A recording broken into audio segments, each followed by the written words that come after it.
This is a presentation of Northeast Streaming Sports.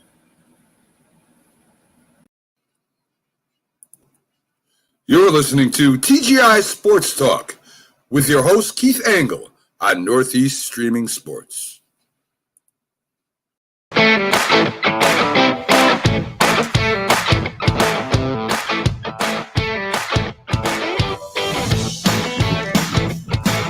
Good morning, everybody.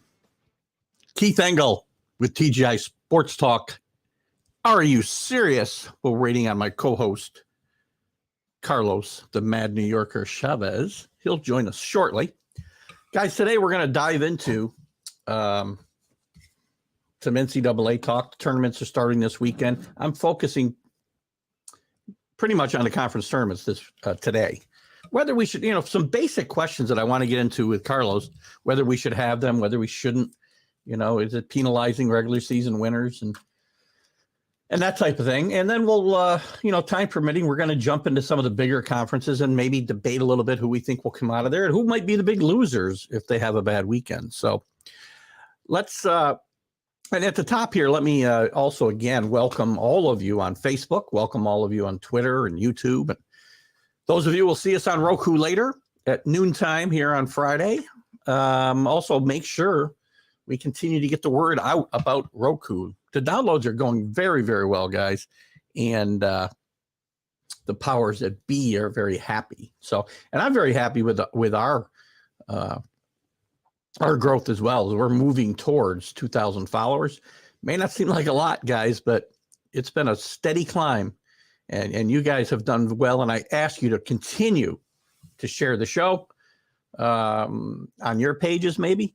And invite your friends. And if you don't know how to do that, feel free to reach out to me in a message or in one of the shows, and I'll be glad to demonstrate it right here on the show one day. It's pretty easy on Facebook how to share the page. So thank you for that. So we'll dive into, as I said, some chat today. Carlos is with us. I'll bring him in here in a second. And as I said, I want to get into a couple of basic questions about the conference tournaments, because March Madness begins with these tournaments that are underway right now. I mean, before I bring Carlos in real quick, the Atlantic Sun, the Big South, the Horizon League, Missouri Valley, Northeast, the Northeast League, Ohio Valley Conference.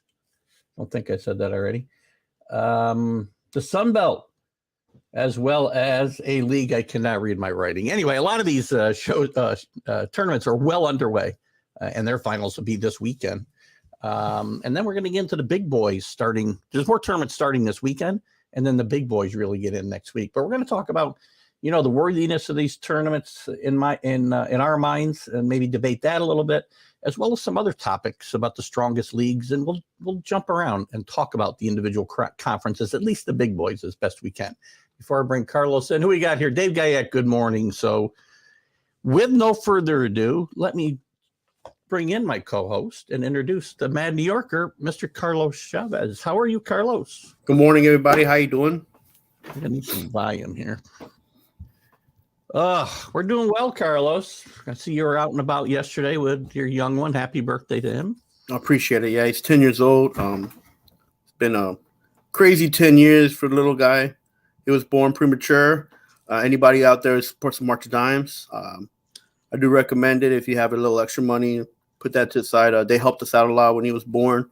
He was born in NYU, Langone, and everything so far has turned out good for him. And so, he's doing good and proud of his situation right now. And, I don't put anything on anybody's family, but when you have to go to a situation like that, support some of these organizations that help kids out, and because you never know who can help out and how good, how something so little can go so far. Absolutely. And we wish continued, progress in his situation. And I know I don't know how hard that can be. I guess I can only imagine how hard that can be, to correct my statement.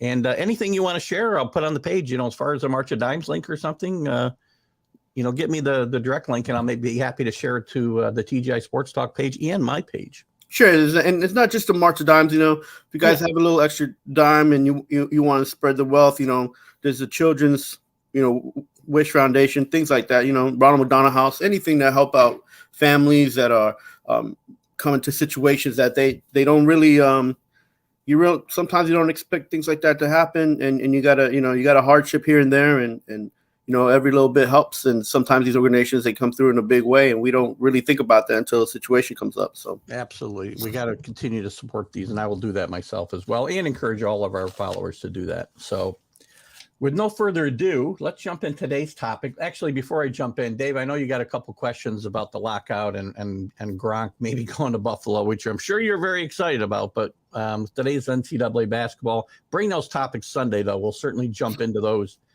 Sunday morning on the Stream of Consciousness show, Dave. So I do appreciate your input. So Carlos, let's start. I mean, obviously, we talk about March Madness, and I think everybody who when that term comes up, we think about, the NCAA tournament. To me, March Madness starts like right now. With the tournaments.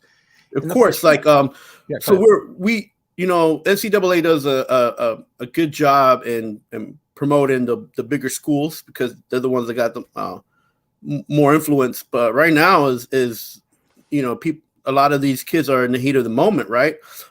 Even last night, there was a double overtime game at Fresno. Yep. And if you're not a fan, right now is the time to tune into some of these middle and smaller schools like going at it because you're going to see a lot of talent there. And maybe some guys picked in the later rounds in the NBA draft, but you're going to see a lot of talent and you're going to see a lot of school pride shown at these tournaments. I think you're going to see, as I mentioned the other night on the Sports Huddle, the College Sports Shuttle Huddle show. We don't have a shuttle; it's the Sports Huddle show. Not yet. We're working on that. Not yet. I am working on a space shuttle so I can get back and forth to New York faster. Some of the mid majors, as we like to call them, are going to get multiple bids this year where they wouldn't normally. Mountain West, you mentioned. I believe that's where Fresno's in the Mountain West. I think. That's a league that may get 4 bids this year. Yeah, it's possible. And one of the biggest things I dislike, because a lot of these tournaments have a lot of good competition, is that some of these mid-major teams don't get that bid. Don't get the extra bid because an ACC school or a Big Ten school comes in and at the end, because of the decimal point system and their level of competition, sneak in and leave some of these schools out. Of course, the NIT, I mention it all the time on your show. An invitational tournament allows these guys to, compete in another type of tournament, but which is not as big as it used to be. But they get shut out of these games, and it's not, I'm not saying it's not right, but I'm not saying that, a lot of eyes don't get to see some of the talent that's in these mid majors. I brought this up, and this will segue into something else I want to chat about before we look at some of the tournaments specifically. I mean. And I've talked about this a lot on the Sports Huddle show and on different shows. I'm not a huge fan of these big leagues, Big East, Big 12, SEC, whoever we're talking about. If you can't finish 500 in your league, I'm not sure you should be even considered for a bid myself. Yeah, because go ahead. Herein lies the problem, Keith. It's like some of these leagues are mid majors are top heavy. So the first 2 or 3 schools in their standings, they've played bigger schools because they've had that opportunity. Mm-hmm. They were able to get out and compete against the bigger conferences. But if you're 500 in your league, let's just say the MAC-10, for instance, but you've lost out of your conference to another mid major. That has a huge effect on you on the back end of the standings. Even if you're a school that's 20 and let's say 15 or something like that. Yeah, like you lose to your to out of conference that hasn't even ranked in their own conference. That's what happens, and that's what happens on the back end of things. And as much as we like all the eye candy and these young guys going at it and good competition, you have to win your out of conference games. If you're in a small mid-major team, you have to. Well, That's kind of my point. There's going to be some good teams that lose, they might go have 2 losses or 1 loss in their conference and lose because there's a really super team in their conference. Look at Murray State, for instance, right? In the OVC, yeah, I used to go to Austin Peay. So I saw Murray State play a lot of times. I think up to 5 times. Yeah. Well, the second place, let's just say, and again, without looking at the standings, which I will pull up here, but whoever's in second place, I'm just using them as an example. If they've played well and they're also 25-4 on the season, should they be left out of consideration? And we're considering teams that are 6-10 in their conference, like say Iowa State or somebody in the Big 12. Right, but see, so these games are set up also in the NCAA's eyes because they look at the depth of the team as well, right? You have, let's say, for instance, when John Morant was at Murray, he was the best player, one of the best players in the nation, and that Murray team was pretty decent. But if you looked at the other teams in the OVC, they didn't have the John Morant. They had good teams. So you don't want to put those mid-major teams in a bad situation either, where they can only compete maybe 1 game, 2 games in the tournament, because the competition level is so high. You know. Again, actually, that league is a good example, except I had the wrong second place team. Belmont, who's a very good team, is a team that would likely, assuming Murray State wins the conference tournament, is going to be left out of the NCAA. But Murray State's going to get it at large bid, most likely. I can't see them getting left out if they were to get beat in this. Right. Tournament. When Belmont had some games out of conference that were against the American Conference that they didn't do that well as well. Yeah. So, that's the thing. That's the thing when they do the breakdowns in college ball that a lot of us fans kind of miss out on. We're looking at standings, we're looking at wins and losses, and that point that percentage, that point differential and percentage, it kind of tends to matter because these higher ups in the NCAA, they want to see a good competitive level. They don't care about parity much more than they care about some of these schools not being able to compete. And I mention to people all the time, if you're gonna win in this dance in March, if you're gonna win, you gotta be at least 10 deep. You not just have 2 stars on your team who are carrying the team, because at the end, these guys are your Cinderella teams, and then they look kind of bad when they're going against a bigger team that has 5-star athletes, that are sitting on the bench. Yeah. The thing that gets me, though, with 68 teams getting in here, you can let the Belmonts of the world, and there's just one example. There might be better examples that I could pull out of here if I spent a little more time, but I'll use Belmont as an example. For the first weekend, everybody likes to see these upset winners and the underdogs do well, right? And then it kind of goes back to form. To put a Belmont or someone like them in the tournament, to me, it is going to draw the casual fan because they want to see the Belmont knock off the big dog, right? Right. You saw it with UCMB or whatever. I always screw up the acronym. And that'd be Tennessee a couple of years ago. First time ever 16 beats at one.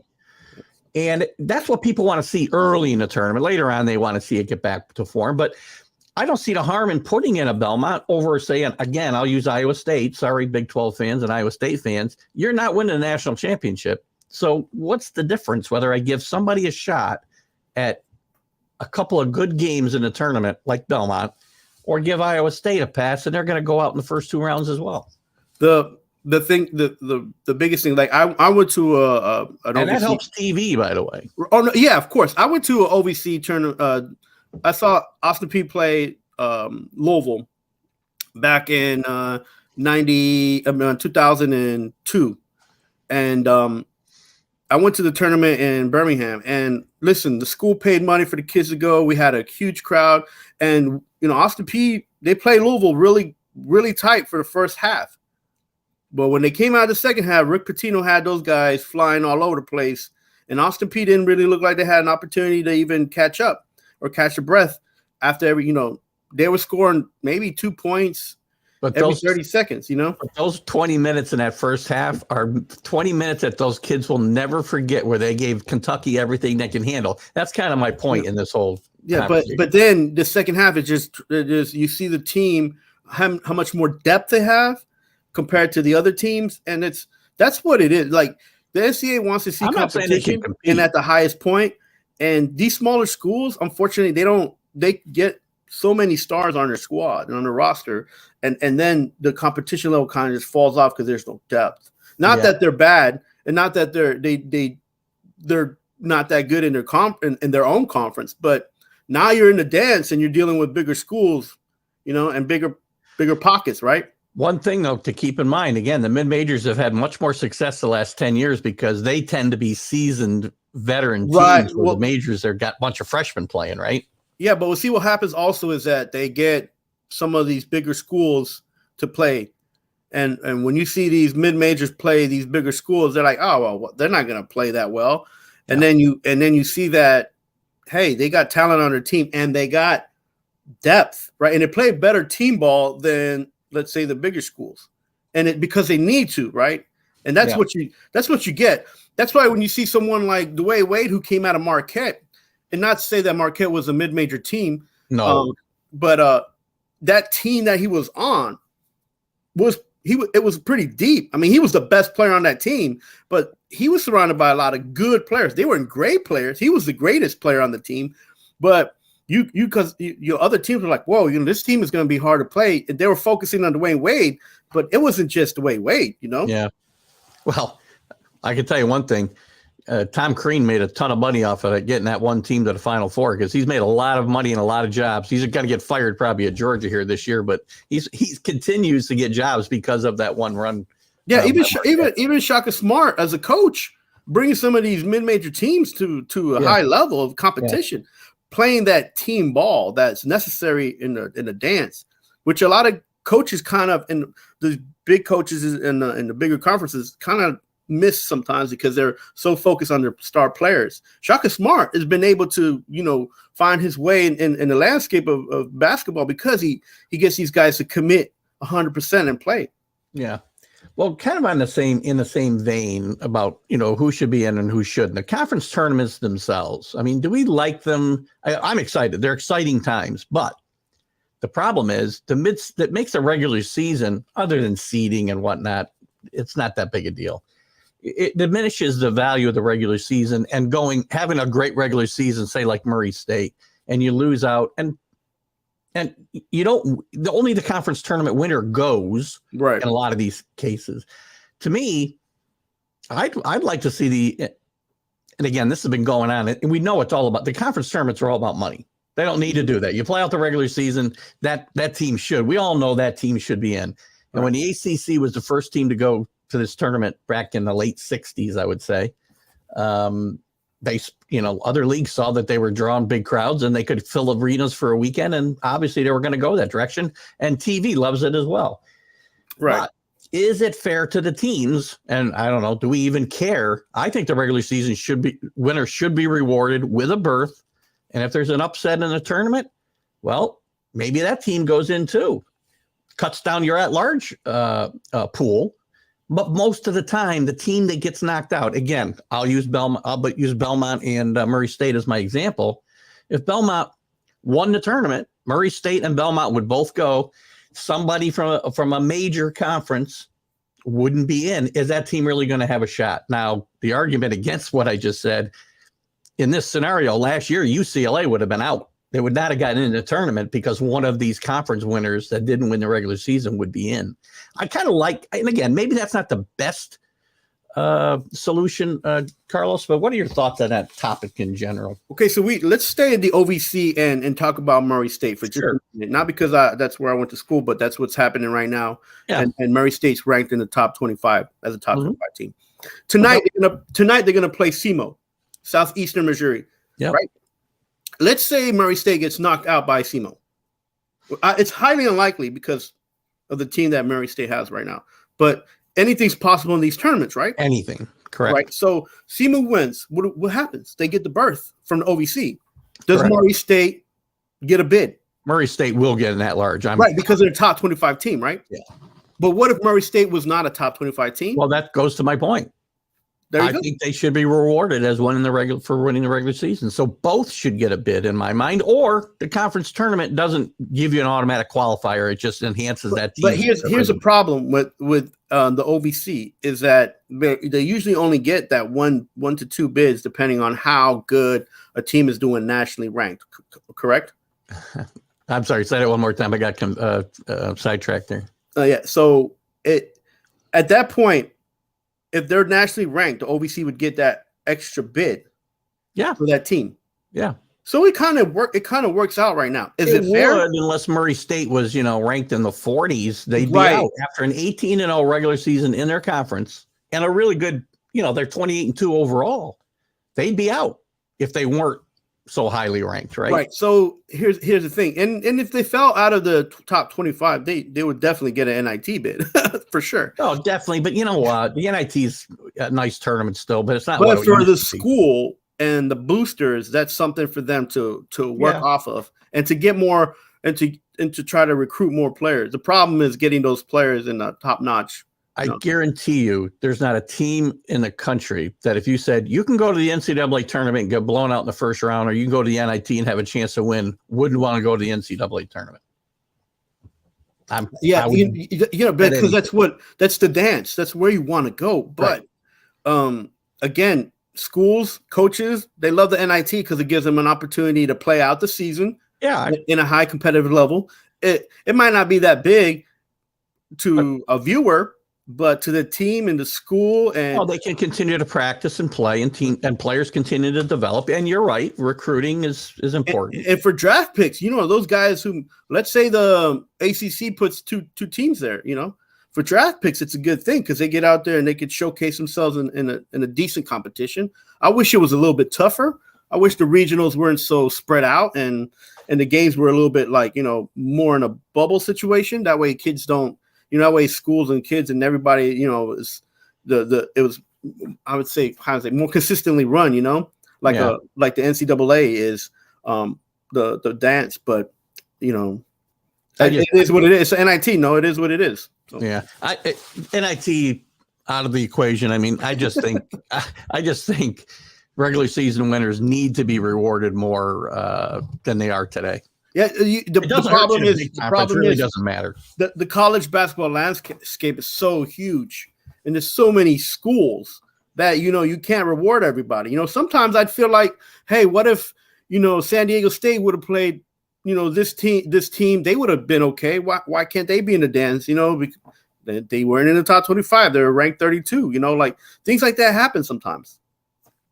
Yep. Rick's agreeing with my comment about I don't think you disagree that a team would rather get to the dance and get spanked than you want to. That's the ultimate prize. You want to go to the dance, the big dance, but I mean, you got to earn it, right? You can't just say you want to be there and be there. You got to earn it.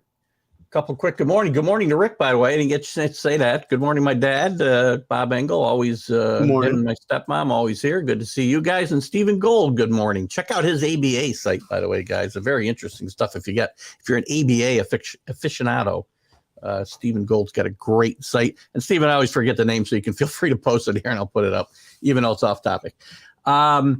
If we're talking about the NCAA and March Madness, while we're talking a little bit about the tournament right now and who gets in, we're starting now the official start of March Madness, which is the conference tournaments.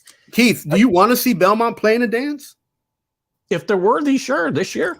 Why not? If they win, yes, they'd have to win their turn. I like my scenario, right? If they win their turn, they're getting in, right? No, they're already out. They're already out of the OVC. So if they had won, I'm sorry, right. I'm using semantics. Yeah, because I don't. Obviously, some other team in that conference wouldn't fit the bill. Well, it would, I guess. I mean, you said Southwestern Missouri State still left. If they were to win the tournament, well, Southeast. SEMO. What did I say? Southwest. You said Southwest. Sorry about that. Southeast. SEMO. Yeah. Okay. So, I mean, because SEMO is the 4th ranked team in the OVC. You still had Morehead State and ahead below Belmont. So you had Murray, Belmont, Morehead, and SEMO. So yeah, I don't know. I mean, and again, maybe my scenario could be tweaked a little bit. I'm not saying it's a perfect scenario, but I think there should be a way to reward somehow when it makes sense, the team that wins the tournament and the team that won the regular season. Now, I mean, maybe NCAA gives them a bid for the play-in because they have a few teams that sometimes play in, Yeah. So maybe they'll get that, but yeah. Look at this team. This tournament may very well keep expanding. Who the heck knows? And there'll be more play-in type. No, but, I mean, because let's go. You were talking about Vermont and American East the other day in the huddle. Yep. And I can see them get the bid if they win the tournament, of course. But then if you look a team even like they're the best, because if you're looking at the rankings, you're looking at the schedule. UMBC, their overall is 16-13. Like so would you want them to be in the tournament? Like, well, again, that's where my argument gets a little sticky, right? Right. And again, you're using an example that isn't even that extreme. I mean, there's been years where a team won 4 games in their conference and wins the tournament and ends up going to the NCAA tournament. So yeah, and I mean that's what makes these smaller mid-major conference tournaments huge. Yeah, like they might be mid-majors and there might be the smaller conferences, but they mean so much more, and they're exciting. And it might help. Now that I'm sitting here thinking too, as well, the Vermonts of the world and some of these other mid-majors who, they have great records, but they got to win their tournament still to get in the tournament. Right. That helps them later on in the tournament to maybe win a game or two, I think. It does the first round, but what happens with these? Well, not deep, right? Right. What happens is that these teams aren't deep enough. Like they have so much talent, and then at the back end, they might have pure shooters or pure attackers, but they don't have the pure player, like 100% basketball player, Yeah. Like Belmont, for instance. Belmont, great, always have a great starting 5, and then they have like great shooters on the team or something like that in the past, So, but they didn't. Unfortunately, they can't solidify a great roster to get you to the end of the dance, right? I will tell you that I think this year, and I've said it a few times, not Vermont, but I think a Murray State or a St. Mary's, some outlier is going to make a run and potentially get to the Final Four this year, because this thing is wide open. So in my mind. So if you look at the American Conference, for instance, like Davidson right now, they're in the A10 you're talking about, right? American 10. Athletic Conference. Yeah, A10. I'm sorry, A10. Yeah, A10, yeah. So they have Davidson, VCU, and Dayton. All those teams are competitive, great records, and then we're right under Bonaventure too.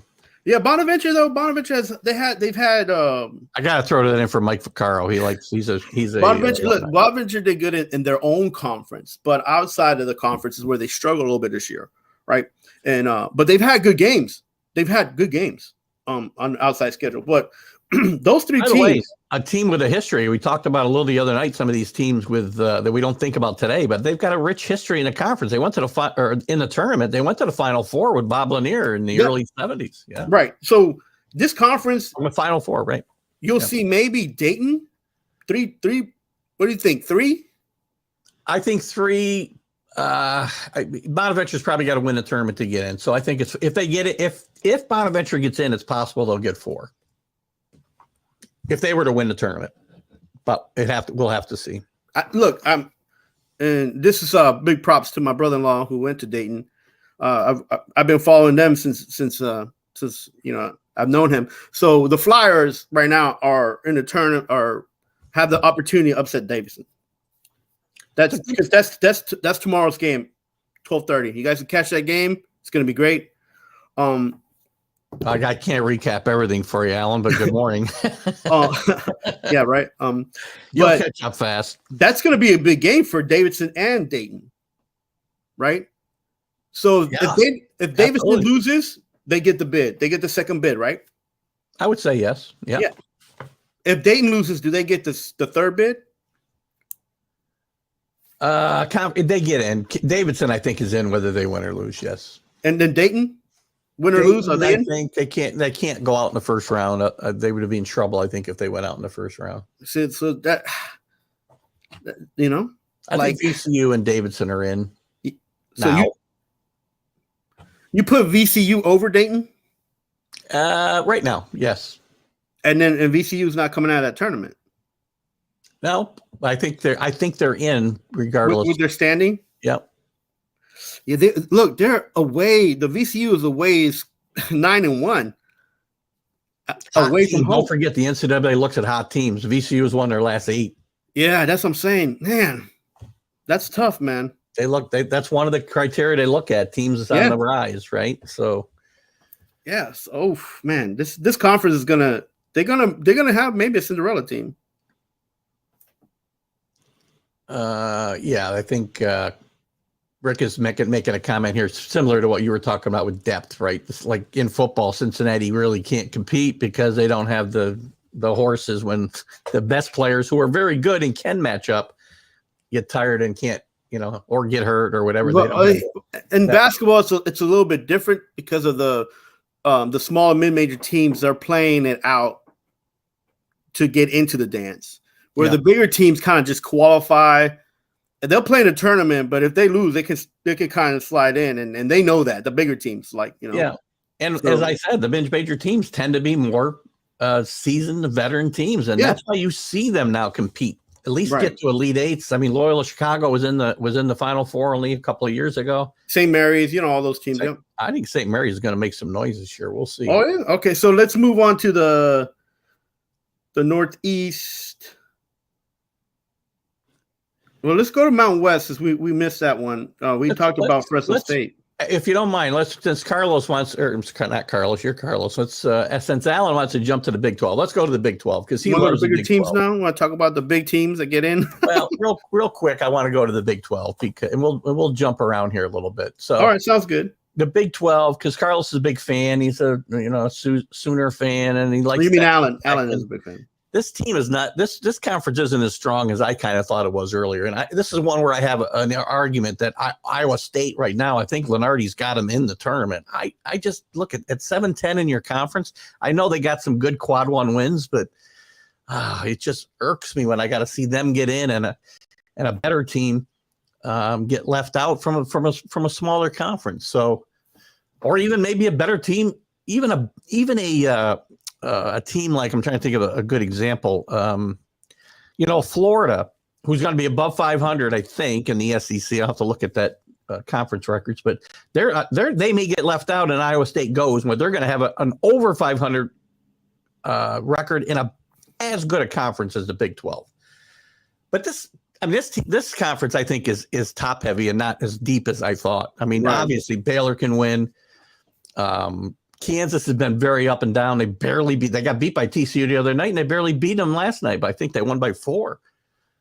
Texas up and down. Texas Tech has been strong, and they still may get as high as a 2 seed if they'd have to win the tournament probably to get there. But I mean, I think they get 5 bids here. That's it.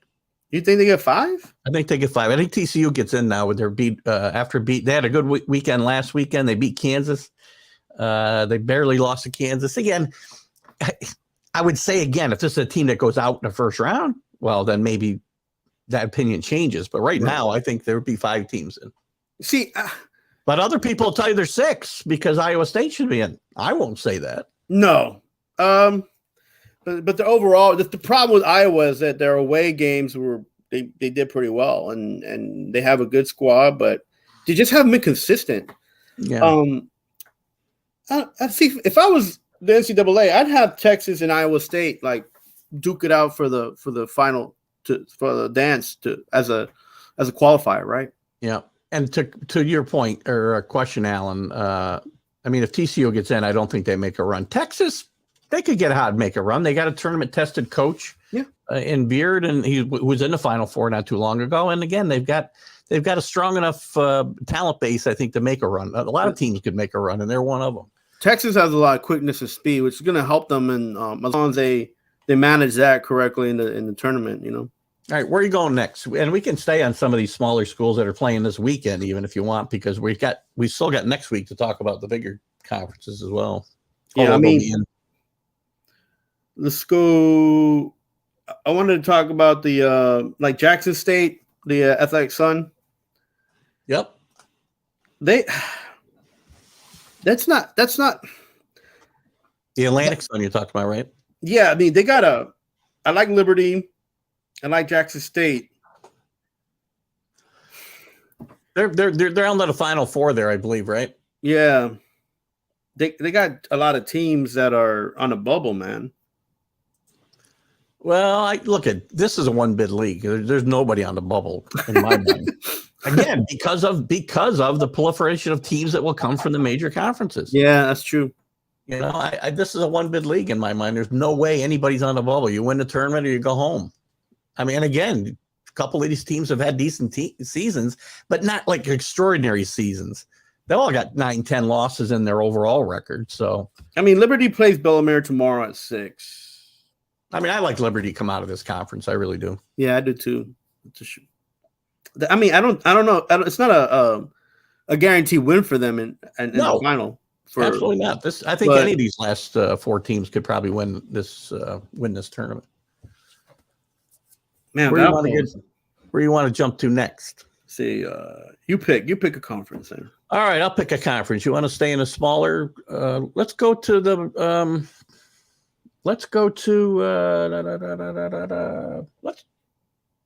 I don't really want to talk about all these small guys right now. Let's jump into something bigger. Let's do a league I know we both think is way down, and you're not a big fan of. I don't think in general. The Pac-10, ACC. The ACC. Oh, geez, the ACC. I mean, the ACC, who's used to getting 7 or 8 bids, is looking at as few as 5. I'll tell you what. A couple of weeks ago, I would have said 3, but things have stepped up a little bit there. Duke's in. I would say Notre Dame's in. North Carolina, you would think they'd be in based on their overall record and their conference record of 14-5, but they haven't got a real signature win on their resume. They've lost badly to some of the better teams in this league. So Carolina's still in a bubble. Miami's still in a bubble. You know what's scary about Carolina, though, is that as much as they have been inconsistent and their wins are scattered every which way, and Hubert Davis trying to do a good job there. It's not a bad first season. No, it's not. And he's gathering, he's getting the troops together now. They're going to be scary, man, to be honest with you, because they have so much talent on the team. Yeah. They just haven't put it together yet. They will be going forward. I don't think this is a year, right? If they get in, I can see them going out in the first round. But let me tell you something, Keith. When you got a team that's starting to come together, sometimes they're stronger than a team that's been consistent and been like competitive, right? All the way through. Because what happens is that like, oh yeah, we've been ranked in the top 10 since the beginning, so we're just gonna make the dance and we're gonna do good. I think Carolina's probably gonna play out a little better this year than years before. There's a bold prediction there. Carolina beats Coach K in his final conference tournament game. Alan, I'm just saying that. I think it's possible because they don't have that. Oh, we're number one on their mentality right now because they and I think I'm not gonna lie. I think Hubert Davis did that on purpose, maybe. I don't know about that. Try to get these guys. If you're a winner, he lost by 20 2 weeks ago at home on purpose. Yeah, but like I wouldn't say certain games, but I'm talking about just the whole outlook. It's like if you're ranked in the top 10 the whole year, your mentality in your division, your mentality is, we're just going to we're going to just run into the dance, and then you kind of lose that edge. But when you stumble in and trying to fight your way and claw your way into the dance, that's a better mentality to be at, right? What's Steven's got that's true with all sports. Consistent teams, talented, starting to come together. I think we're talking about I get what you're saying. Yeah, because look, I'm not gonna. I've watched Duke and North Carolina, great teams, great athletes. Drop the ball at the end, like the Elite 8. Come on, man! Like you guys were ranked in the top 5 in the last. I mean, Duke is 4th in the country, and I do have them as a number 1 seed right this second. That can change because I think there's probably 7 teams in this ACC that could win the conference tournament. So I can see 3. I can see as little as 3 and as many as 5 teams getting in, but it's more likely going to be 4. Depending on who wins the tournament. If an outlier wins a tournament, they may actually get more bids, right? More, right? Yeah. I mean, even Notre Dame at 3 in this league has a shot, right?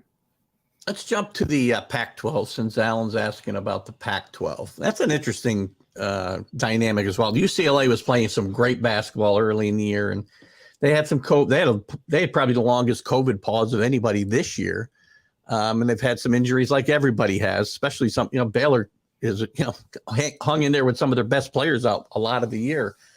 I mean, this Pac-12 is still down. I mean, it could have only 3 teams get in.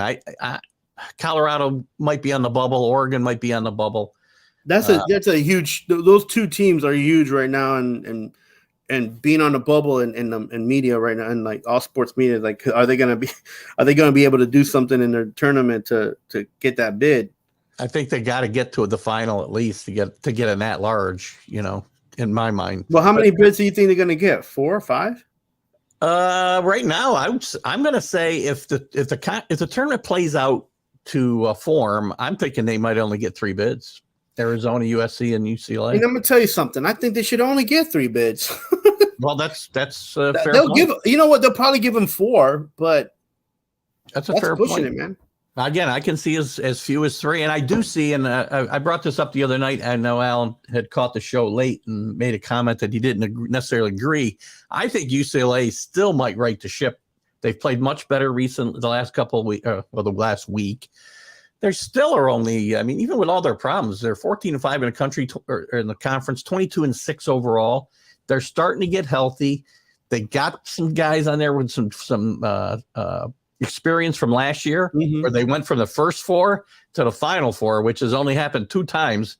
I think VCU did it one other time as well, and I think that experience will play well with this team once they get to the tournament. Yeah, and that experience in their health is very important, right? It's vital. It's exactly, because those injuries hurt them. For sure. And there's a couple of teams in that same kind of situation. And when we talked about the Big 12, Baylor's in that situation. It's kind of sad because you could probably see them be a number 1 team, UCLA. They didn't. Yeah. I think I could. All right, you can pick a conference here to go to next. What we got here? Let's talk about the SEC. The SEC, your favorite. Oh man. You SEC, what do we call elitist? 1, 2, 3, 4, 5, 6, 7, 8, 9, 10. No. Oh, they're not getting 10. Big 5 10 bids? get the most bids, by the way. They probably get the most. 5 bids for the SEC. Yeah, Alabama get in on the last train there. I think 5 are sure things. Auburn, Arkansas. I love Arkansas, by the way, as you've probably heard. Hey, they were one of my picks a few years back for winning the whole thing, and they came close. Got them at plus 8,000 a few weeks ago. So 100 to win 8,000. Oh man! And now they're down to under. I think they're under 5 today. So playing a really good basketball. They're in. Kentucky's in. Obviously, Kentucky's going to be on the. They still got a shot of being on the 1 line. I think if they win the tournament. Yeah, I mean they're 18-0 at Rupp Arena, right? Yeah. Woo! Yeah, they've really been one of the best teams in the country the second half of the season. Tennessee's in, Alabama, and then as I mentioned earlier, Florida, South Carolina could be on the bubble. They probably got to get to the conference finals again. So you're looking at 5 or 6 teams, I think, out of the Southeast. Man, look, to be honest with you, they've all had good games, man. All of the teams, Mississippi, even I saw LSU game. They're not a great team right now, but they played some great ball against a couple of teams this year. You can't count Texas yet, Alan. That's a good one. We'll see them next year, right? Texas, Oklahoma. Yeah. Oh my God, they're gonna get 8 bids next year, right? Well, Oklahoma's got to be better next year too. We didn't talk about them because they're out, but this team's going to be on the move up. I love Porter Moser. I think it's a great hire, and he's done a really good job. They faltered a little bit when they got into league play, but it's a really good team, and I think next year they're going to make bigger strides. But again, it's going to be a much tougher and deeper conference he's playing in next year as well. It's going to be. Look, it's hellacious right now for the SEC, and right now. You guys who like college sports and you're missing baseball, go watch some women's softball and some baseball on SEC. You got these kids they're killing it. They're doing really good. SEC they're good this year in basketball. They're good this year in football. They're good in baseball, softball. Man, you could almost all the sports right now. They're doing really good. And again, this brings up my point about Iowa State is being considered or ranked higher, at least by Joe Lunardi and some other people, at 7-10 in the Big 12. Yeah, and 12. No, Florida is ranked below them, at least as far as getting in the tournament, at 9-8, and as at least as good a league, if not better. It's deeper anyway. Right. That's what. So I think. Yeah, go ahead. I mean, if they got beat by what team outside the conference did Florida get beat by? That because in the conference they got beat by a lot of teams. They got beat by Ole Miss. 9-8 in the conference. Their signature win. They beat Florida State, who's had a down year. Maryland beat them. That's who it was. They beat Ohio State, who's at the time Ohio State was very highly ranked too. I mean, they've had a tough second half. But yeah, here's a problem: they got beat by Oklahoma, Texas Southern, those losses, and Maryland. Maryland, those hurt. Yeah. Those out of conference games is what's keeping them in the bottom. Agreed. That's why there's always an argument. So and a team that needs to be careful here, and a team. Auburn's had a great season, but Auburn's flaws are starting to show, and why there may not be a good tournament team is because they're not a good half-court team. In the transition game, when there's chaos, they're really good. And they got maybe the best front court in the country. Pearl's got them playing hard, man. Yeah, but when games, and when you talk about tournament games, especially when we get into the NCAA tournament, games tend to slow down and become possession by possession, grinded out basketball more than any other time in the season. And this team is not great in the half court. Yeah, so you have Pearl, the coach there, and he knows about the tournament.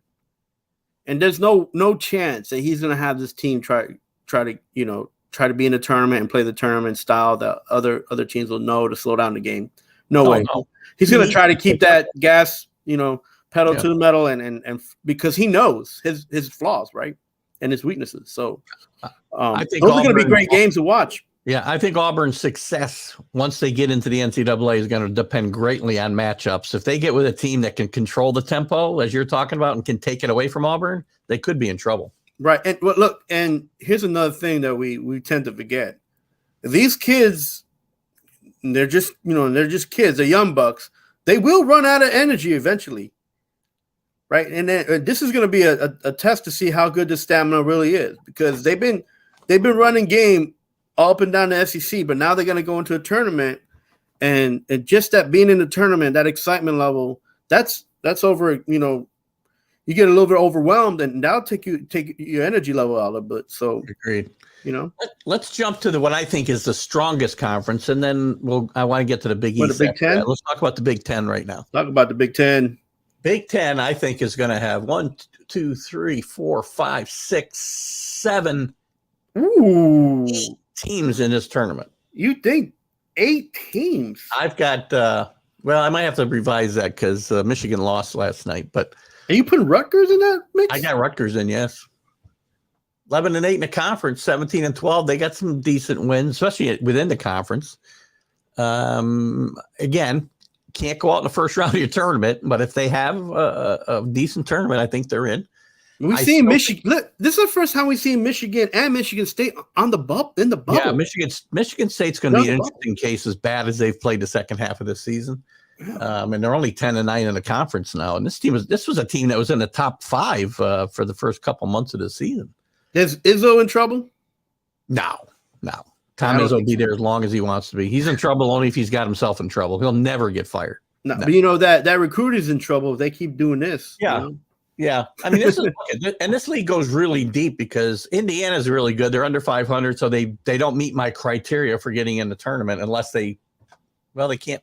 Let's see. I think they got one more league game maybe left. They could get to 10-10.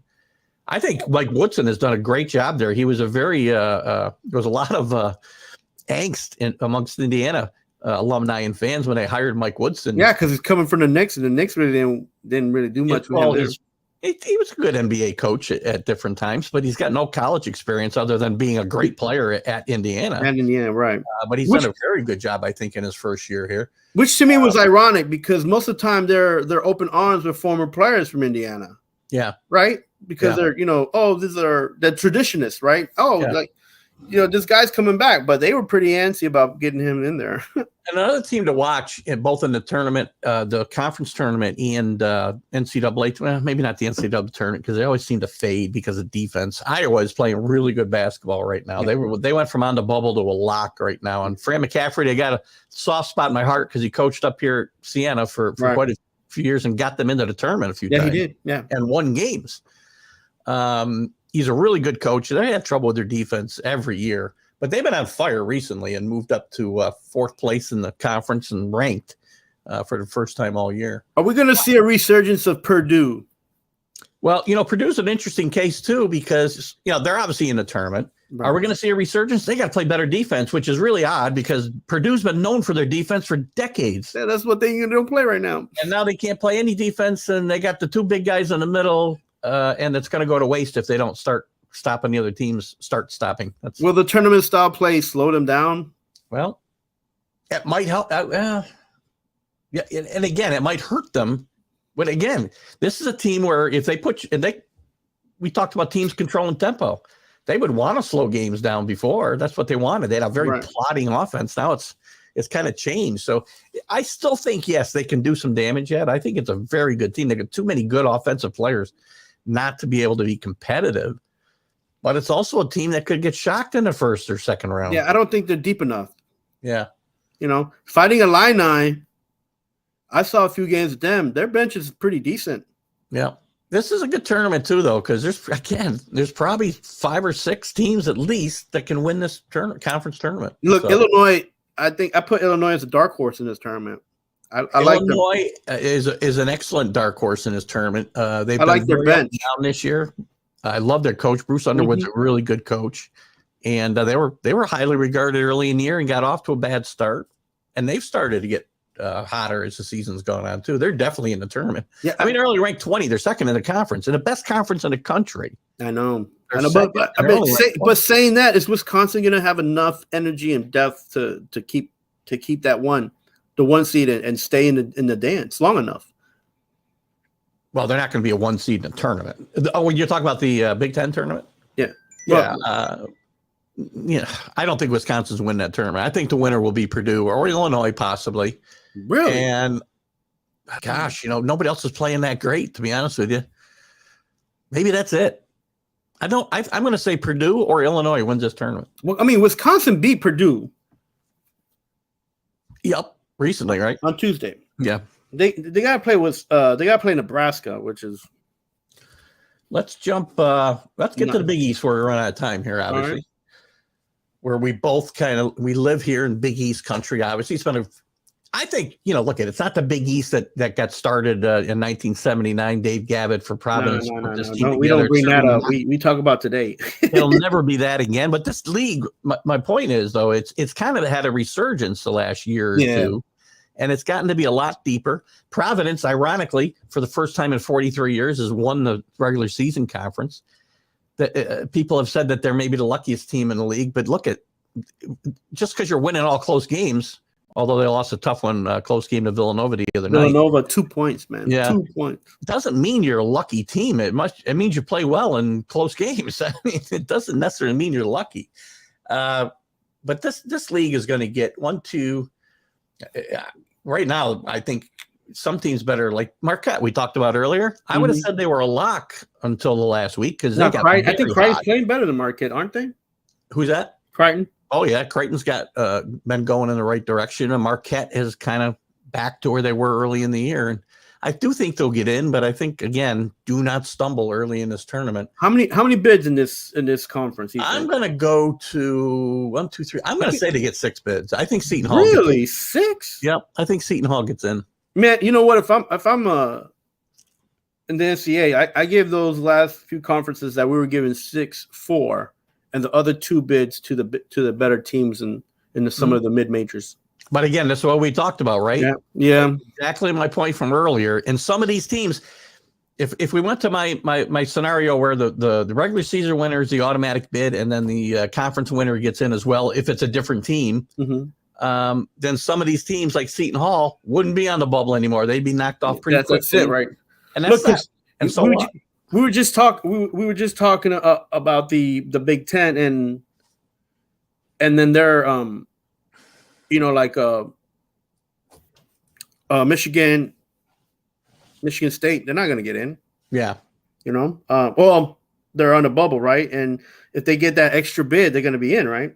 This league got much deeper. 2 weeks ago, when St. John's had a little surge, and before Xavier went in the toilet, I was saying there was a chance this team could have got 8 bids. That won't now happen now. St. John's and Xavier are both out, unless they win. Yeah. So if you give Big Ten 6 bids, you put Michigan State and Michigan on a bubble, and do they? One of them gets in at least, right? And then on top of that, then you go back here to the Big East, and you go all the way to Crichton. That's it, because the Marquette will be on the bubble, right? Well, yeah, well, it depends on what you're looking. You're looking at the rankings. I'm looking at the standings. So I got Providence, Villanova, Creighton, UConn, Marquette, and Seton Hall. That's who I have in. No, Connecticut. You forgot Connecticut. Look, Providence. No, I said UConn. Oh, UConn. Okay, yeah, I got them in. Yeah. So Providence, Villanova. UConn's going to be having one of the top Creighton. 4 seeds. 5. Seton Hall, Marquette are in the bubble. If you don't give them 6 bids, I would say both Marquette and Seton Hall are in the bubble. They need to win a couple games in the tournament to. And then you have St. John's as a number 1 seed in the NIT. Yeah. Yeah, yeah. They should get used to the NIT apparently. Let's jump real quick because we're running out of time. Let's jump to the. Where do I want to go? I want to go to the West Coast Conference with Gonzaga. Oh, West Coast. Gonzaga, number 1 seed in the tournament right now, in my mind, the overall number 1 seed. But they may not win this tournament. St. Mary's is playing very well, and San Francisco and Santa Clara have had their moments this year. I really think San Francisco's. I think right now they're in the tournament. This league may get, this league might get cheated. This league might get cheated. It might because of some other teams getting in. Yes, that's because look, I've seen BYU's not great, but they play good basketball. I've seen a couple of games this year. San Francisco can be exciting to watch. Santa Clara, man, Gonzaga, St. Mary, Santa Clara, San Francisco, BYU. I think they get 3. Santa Clara is on the bubble, but San Francisco's played better and more consistently throughout the year than Santa Clara. And I think if they get a 3rd team, it'll be San Francisco. And I think St. Mary's, they win this tournament. They just beat Gonzaga last week.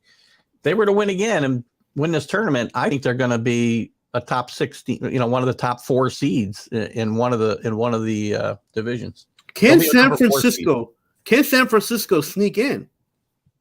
They can. I think they can get out too. Yeah. Look, they play good basketball. The thing is that they're a little deeper, I think, than some of these teams. Than St. Mary's, they have so they're a good team with a good bench. They don't have a great starting 5, but they have a good starting 5, and then their backups are good. Yeah, their bench is good. Hey, look, and you got to be you have to have some kind of balance in these tournaments, and they can sneak in. Well, I'm going to bring up one more because we're about out of time, and we got to do it very quickly. And we didn't get to every conference, but no, we're not going to do that. It's too many teams. Almost impossible, right? But we'll talk more about it on Wednesday nights as well. I want to go to the MAC real quick because obviously we got Siena here, Iona. The question is for me, Iona's the prohibitive favorite to win this tournament, but if they get knocked off by St. Peter's or Siena, let's say, Iona gets an at-large. You think? I do. Well. Let's see, the MAC. What am I looking at over here? I don't know about that. I think they're in. I mean, between the name recognition of their coach and they've had a pretty solid regular season, I think that they get in. Yeah, but the problem is that their league isn't strong. Yeah, right? I don't think they're locked to win either because Siena just beat them a week ago. But anyway, real quick too on that. How many bids did they get? 2? 1? Well, they'll get 1 if Iona wins. They may get 2 if they lose and Iona gets an at-large. Yeah. So yeah, no. That league's not strong. I don't think they'll get because I'm looking and they're like Siena, St. Peter's. I don't know. I don't know. I've seen some of their games. They're kind of up and down. And Well, we got to quickly wrap it up here, Carlos. We've had a lot to cover, and we'll certainly be we'll probably be on this topic maybe next week as well, because we'll still have the big boys finishing up, and then we're going to have Selection Sunday next week. Selection Sunday coming up. Yeah, so lots to come. Thank you, Carlos, for joining me today. Thanks for everybody for watching the show here on Northeast Streaming Sports. Check us out on Roku. Get those Roku things. What do you call those things? Devices installed. And we'll see you Sunday on the Stream of Consciousness, and right here next Friday with the Are You Serious? Yeah, you can stream us free on Roku TVs if you have it as well. So absolutely. Have a great day. Bye.